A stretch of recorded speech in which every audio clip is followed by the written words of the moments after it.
Hey, welcome back. I'm doing a battle report. It's a couple days old, so give me a little bit of break if I take a little bit of time to try to remember what's going on here. But me and Kyle played a game of Watchtower, and he's playing his Wood Elves, and I'm playing my traditional vampire accounts. It's just 2,000 points. I'm gonna go ahead and inform you. Um, when Kyle decided he wanted to try and take the tower, so he was the only person that actually had a core unit that was under 20 models, and he stuck his dryads in there. And so the first picture, he's actually got dryads in there, but he decided against it because because he as soon as he realized that he didn't get the first turn, he didn't want to take it, so we just rolled off, and he still goes first. But I think I'm gonna brief you on my build. Um, oh wait, yeah, a few modifications. We've been looking up on Warseer, and we've tried to find some new rules. And Kyle is under the impression that his wood elves will be able to get to the lores of life and beast. So he's got two level 2 uh, wood elf wizards, and one's took life and one took beast. He's got I think he's got Earthblood and Dwellers, and he subbed out for Whistlings, and I'm not sure what the other one was that he took. We made it just pretty friendly game, and his lord, he mounted him on top of a dragon. I think he's almost bare bones except for a talisman that gives him a 3-up ward. So here's the build on my new vampire, and he's pretty standard. If you can pause the video and take a look at it, um, it's pretty ballin'. I was happy to play him, but we'll continue on. So first picture, this is Kyle. He's took his dryads, and this white building is pretty standard. So it was only 20 miles supposed to be in there, so that's about equivalent to it.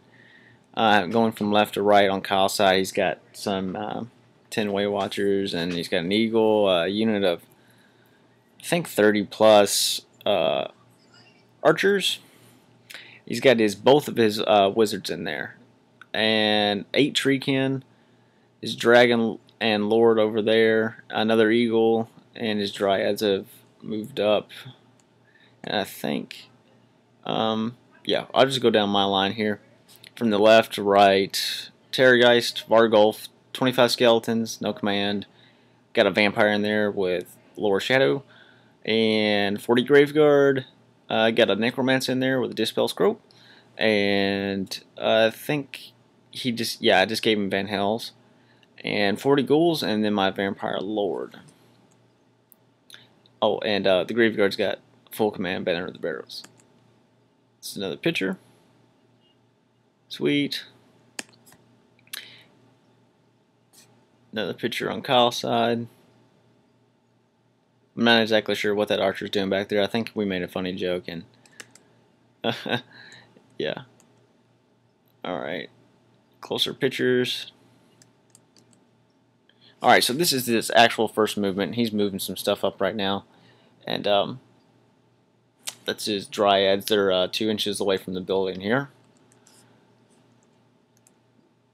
Alright, so this is what it looks like after his movement. His vampire, not his vampire, his wood elf lord is over here on the right. And I'm just probably going to, basically, I'm just trying to ignore him. I'm trying to get to the building as quick as possible. Nothing really happens in the magic phase. Nothing too exciting. So I fly up and I simply look at his, put my Terrorgeist right there and look at his dryads, and I spam some Van Hells, and I'm going to get that Terrorgeist right into the flank of the dryads. He shot at the Vargulf and got 2 wounds on him, which is actually I was pretty fortunate.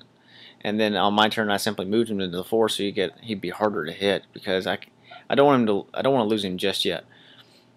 So I put him 16 inches away, so if I want to next turn, if I can't make a March block test, which I'm sure he's going to fly an Eagle over here or something, I'll be away. But luckily I was 16 inches away because I didn't pre-measure it. So I Van Held my Terrorgeist in there, and then on my turn I scream and I roll boxcars.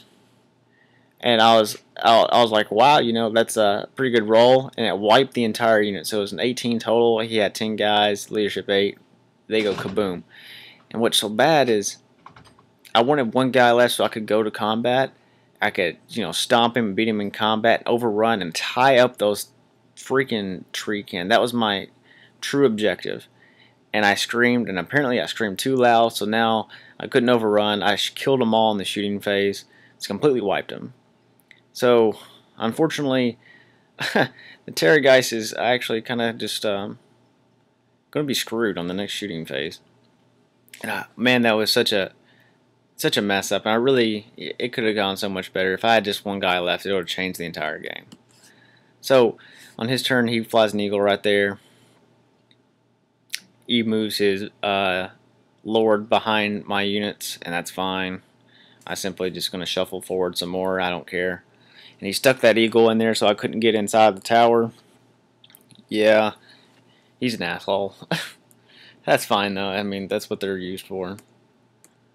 Nothing really big happens on my magic phase. I think I get Van Hales off, and I put my my Vargulf into his archer unit. He actually breathes fire, and he rolls like an 11 to hits, and he only pulled 5 guys off, so I was really happy. Oh, by the way, that's my Vampire Lord in that gold unit. I just pulled the guy that looks on the Terrorgeist, and I put some rocks underneath his base, so he's got a pretty cool pose, and so I just you know, recycling models here. Overall, I was pretty happy with him. Yep, Vargulf gets in there. It's a pretty bad picture. Kyle is here pointing out how many guys he's going to get to attack with, and I make him take a terror test, which he fails, which is pretty great. So I'm going to get to do some wounds, probably. I think I beat him in combat the first time, but he sticks around. I think I beat him by 3, and he was leadership 8 or 9, and he rolled like 3. So if I had broke that unit, that would have been fun. But right now that Vargulf is sitting there, and he's probably going to tie him up for a couple of turns. So I miscast. Oh, excuse me. This is of course after combat. He charges in my rear on his turn, and we didn't get to take a picture. What actually happened was the lights went off. The entire block went down. So this is like after a turn and a half of combat. He obliterates that Graveguard unit. He charges them there, and I roll is the worst I possibly could. You can ask Kyle, please comment and tell them that I did the very worst I possibly could. Everyone rolling, and there's one guy sitting there left. He's got 1 wound on him. It's the Necromancer. He's the only guy left. So that's what it looks like after a combat and a half. Oh, I mean, I said after just 1 combat, but it was my turn, Kyle's turn. It was the end of my turn, then Kyle's turn, and this is the end of it. So after the lights came back on, this is the soonest picture we could get. So what I do is I simply turn my skeleton unit around, and I don't have a musician, which was a good call on Kyle's part, because I was going to reform and shuffle forward, and I couldn't do that, so I just had to simply reform. So I bring my ghouls over here. I went ahead and charged that eagle. And after combat, in my magic phase, I Van Helsed him in there. Okay, so after combat, he obliterates that skeleton unit, and I did pretty bad too. I actually got a single wound off on his general or the dragon. I can't remember. So the Vampire Lord's gonna come in here and hopefully do some damage.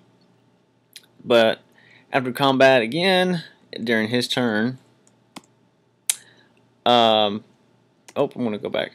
After he reforms and looks at me, and after combat he kills everybody. So he reforms and looks at me and guards the tower, and I simply just go ahead and charge his the dragon and his lord all together.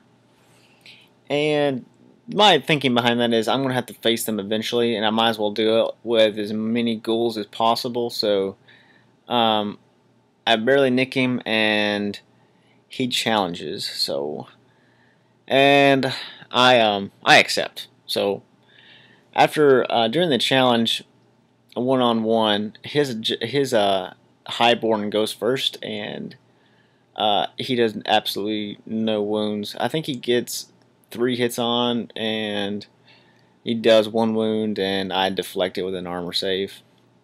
So I turn around and I do 6 attacks and kill him with 5 and simply destroy him. And he's got Red Fury, so he does 5 more attacks, and I can only get 1 more point for combat res. So I did a total of 6 wounds for overkill purposes and on the highborn. And then his dragon gets to go, and when I was debating whether or not, I'd sit there for about 5 minutes trying to figure out if I wanted to attack the dragon first or the highborn. And I figured I probably just need to kill the highborn and make him make a monster reaction test, and he just, I didn't know what the table was. I thought the dragon might not do anything, so I went ahead and killed him. And sure enough, that he does the dragon's attacks. Don't do a single wound, so he's got 6 attacks and he doesn't do a single wound to my vampire lord. And then he stomps for 3 and wounds for 3, and I fail every single one of my tests. I've got a 4-up ward save. Excuse me, I had a 6-up armor save, then a 4-up ward save, and I fail all of it. I literally pick up my dice and throw them. I was so upset because I just needed to stand there for 1 turn. So after combat, Vampire Lord is dead. I beat him by a large amount, and I chase him down.